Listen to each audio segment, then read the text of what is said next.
As she sat in front of the mirror, her fingers began to twitch, and she felt an overwhelming urge to tug at the roots of her hair. The familiar sensation of strands snapping and falling to the floor was both calming and terrifying, a habit she'd struggled with since she was 12 years old. Her mother had taken her to countless doctors and therapists, all of whom had diagnosed her with trichotillomania,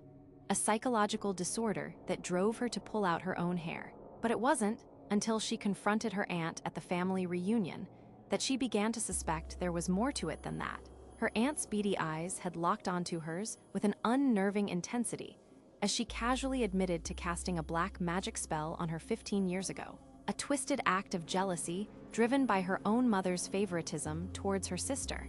It turned out that her aunt had always resented her mother for being the beauty of the family, and when she was born, she saw an opportunity to curse the next generation, to mar the very thing that made her niece special, her beauty. She tried to brush it off as mere fantasy, but the words stuck, festering in her mind like an open wound, and when she turned to temple rituals to ease her anguish, the hair pulling subsided for a while, only to return with a vengeance. As if some malignant force was feeding off her distress, her aunt's refusal to undo the spell was a cruel twist of the knife, revealing a deep parental vendetta that had been simmering beneath the surface for years, a toxic legacy that threatened to consume her.